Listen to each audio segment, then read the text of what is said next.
Kokapet cyber సిటీలోకి పోటెత్తిన వరద చూడండి. నిన్న పడ్డ చిన్నపాటి వర్షానికి ఈ వరద నీరు అంతా సైబర్ సిటీ సెల్లార్ మొత్తం నిండిపోయింది.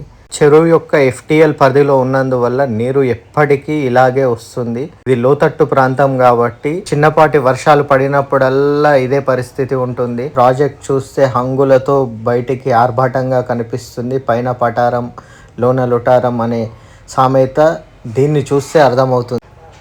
బ్రోచర్ చూస్తే చాలు FTLలో ఉందని క్లియర్గా అర్థమవుతుంది. సైబర్ సిటీ అధికారిని ఇక్కడ నీరు మరలించడానికి ఎందుకు ప్రయత్నిస్తున్నారు అని అడగగా, రాత్రి పడిన వర్షం వల్ల సెల్లార్ మొత్తం పూర్తిగా నిండిపోయింది. ఏం చేయాలో అర్థం కాక దారి మరలించే ప్రయత్నం చేశాము. అతని నోటితోని అతనే చిన్న వర్షానికే సెల్లార్ నిండిపోయింది అని చెప్తుంటే, ఫ్యూచర్లో ఎప్పుడు వర్షం పడినా రింగ్ రోడ్ దగ్గర నీరు బ్లాక్ అయితే సీదా సైబర్ సిటీ సెల్లార్లోకి నీళ్లు వెళ్ళడం ఖాయం. కోకాపేట్ సైబర్ సిటీ వెస్ట్ బ్రూక్లో కొన్నవారు కొనేవారు ఒక్కసారి పునః పరిశీలన చేసుకోండి. అధికారులు పర్మిషన్స్ ఇచ్చారు కానీ రోడ్స్ కరెక్ట్గా ఉన్నాయా? నీళ్లు FTLలో ఉంది కాబట్టి ఆగుతున్నాయి. ఒక్కసారి స్వయంగా విజిట్ చేసి పరిశీలిస్తే చాలా విషయాలు లోపాలు అనేది బయటపడతాయి. మొత్తం రాళ్ళు ఎలా బయటికి తేలాయో చూడండి. మొత్తం మడుగులాగా తయారైంది. ఇక్కడ నీరు ప్రవహించి మొత్తం మడుగులాగా తయారైంది.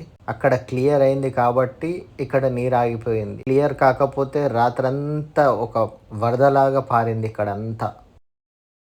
సైబర్ సిటీ వాళ్ళు మినీ ఇటాచీతో నీళ్లు మరలించడానికి చేస్తున్న ప్రయత్నం చూడండి. Cyber city 100 feet road ring road దగ్గర చూడండి, మోకాళ్ళలోతో నీళ్లు ఇప్పుడు ప్రజెంట్ ఉండే. నిన్న రాత్రి మొత్తం ఫుల్ వాటర్, రోడ్ అసలు కనిపిస్తలేవు, వెహికల్ కూడా వెళ్ళే పరిస్థితి లేదు. ఆటోలో చూడండి మోటార్ నీళ్లు లాగడానికి తీసుకొచ్చారు. JCBలతో మనుషులు మొత్తం క్లీన్ చేస్తున్నారు. లాస్ట్ టైం కూడా ఒకసారి ఇలాగే సెల్లార్ 3 ఫ్లోర్లు ఫుల్ నీళ్ళు వచ్చేసాయి. అప్పుడు కూడా వీడియో తీసాము. ఒకసారి క్లిప్ కూడా చూడండి.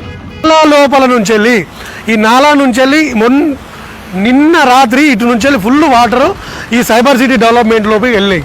ఈ సైబర్ సిటీ డెవలప్మెంట్లోకి వెళ్ళి ఫుల్ జామ్ అయినాయి. 3 ఫ్లోర్లు సెల్లార్ పార్కింగ్ ఏదైతే సెల్లార్ ఉంటుందో 3 ఫ్లోర్లు పైన జామ్ అయింది. వాళ్ళు మోటార్లు పెట్టి తీయడం జరుగుతుంది.